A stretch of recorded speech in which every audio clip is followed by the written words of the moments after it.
Hola, bienvenido a esta nueva tutoría. Recíbela y llévala también en tu dispositivo móvil o tableta. Recuerda, esto es tutorías.co. Comillas. Un buen premio luego de terminar de estudiar puede ser tomar un café en compañía de la mascota. Comillas. Como se observa en la figura, el ejercicio planteado consiste en crear un programa que permita generar la serie matemática seno. Aquí vemos cómo se genera esta serie matemática. Entonces se plantea la solución en un programa de 43 líneas. En la línea 5 se importa la librería foundation.h. También se pueden importar librerías de C++ y de C.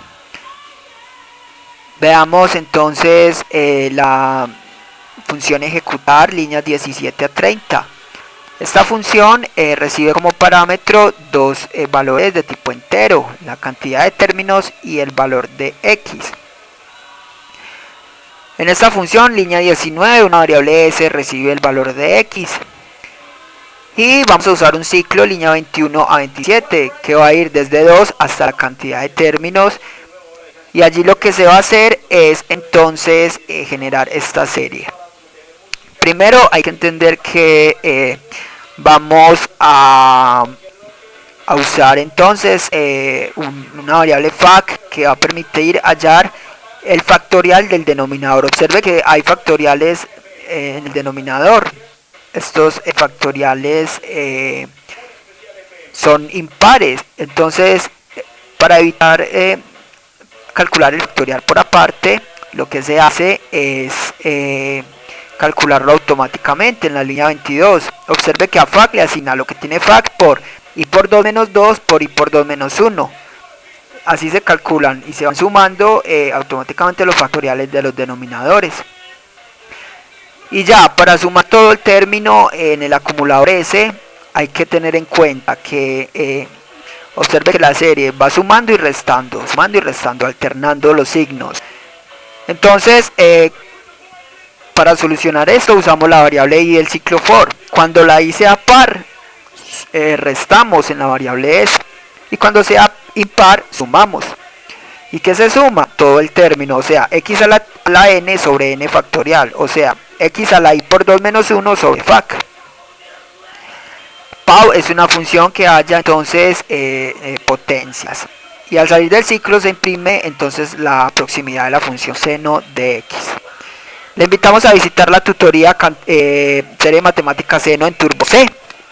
Allí se explica más detalladamente esta función. Aquí vemos un programa orientado a objetos. Recuerde que la programación orientada a objetos es un paradigma de programación que permite crear programas portables, flexibles y de mejoramiento continuo, ya que se usan clases que son reutilizadas. Para programar orientado a objetos en Objective-C se usan dos bloques de código principales, que son la interfaz y la implementación. La interfaz va entre las directivas @interface y @end. Aquí se define la estructura de un objeto, o sea, se declaran los atributos y los comportamientos o funciones. Y en la implementación, que va entre las directivas @implementation y @end, se programa cada función declarada en la interfaz. Entonces, aquí en la interfaz vamos a darle nombre a la clase, serie matemática seno, línea 7. Dos puntos, luego hacemos referencia a la clase principal en ese object. Y aquí declaramos los atributos de la clase serie matemática seno. Entonces, de tipo flotante, una variable s, que es el acumulador, y las variables fac e i. Estas variables se usan en la función ejecutar. Entonces los atributos, ya sabe, son variables que se van a usar o se pueden acceder desde cualquier método de la implementación. Ya depende del programador saber qué variable puede ser local de una función o atributo. Declaremos entonces los comportamientos o la función ejecutar, línea 8. Con menos indicamos que vamos a declarar un método de instancia, luego el tipo de retorno, void para retornos vacíos, luego el nombre de la función, en este caso ejecutar, y por último los parámetros que recibe. Esta función entonces recibe como parámetros dos valores de tipo entero, cantidad de términos y x. Observe que los parámetros se separan con dos puntos. Un parámetro se compone de tipo de dato y nombre de variable. Así queda lista la interfaz. El compilador ya sabrá el espacio de memoria a reservar a cada objeto que se instancie de esta clase. Para la implementación entonces, línea 12 a 16, vemos un método init. Este es el constructor por defecto de cualquier clase. Este constructor no es necesario declararlo a menos que se sobrescriba, o sea que reciba parámetros. El constructor se invoca cuando se instancien objetos de la clase de serie matemática seno, o sea en la línea 39. Este constructor entonces se encarga de inicializar las variables de instancia. En la línea 14 vemos que la variable fac se inicializa en 1.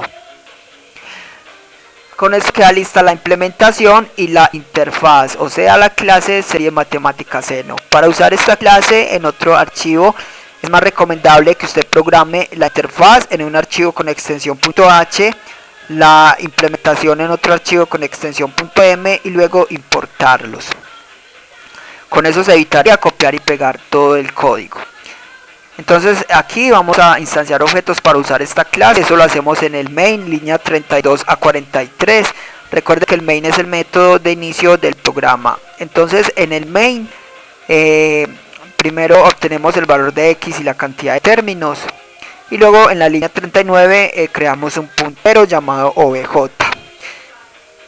Necesitamos que este puntero de la clase apunte a un objeto de la clase serie matemática seno. Para eso reservamos memoria invocando la función alloc y luego a ese espacio de memoria le invocamos el constructor, definiendo en memoria entonces la estructura de un objeto de la clase serie matemática seno. Ya se puede usar entonces esta clase. Simplemente se va a invocar la función ejecutar, línea 40, entre corchetes. Nombramos el puntero, luego la función ejecutar y los parámetros que enviamos, o sea cantidad de términos y x. Y así el compilador va de la línea 40 a la línea 17 y continúa mostrando la solución. Por último, línea 41 relays es un método que se encarga de liberar la memoria dinámica creada. Esta fue la tutoría, el ejercicio: crear un programa que permita hallar la serie matemática seno. Repasa la teoría, resuelve nuestro test y practica un algoritmo en el tablero. Si esto te gustó o no, te invitamos a discutirlo y valorar la experiencia de esta tutoría. Recuerda, esto es tutorías.co. Trinamos como @tutorías, posteamos en Facebook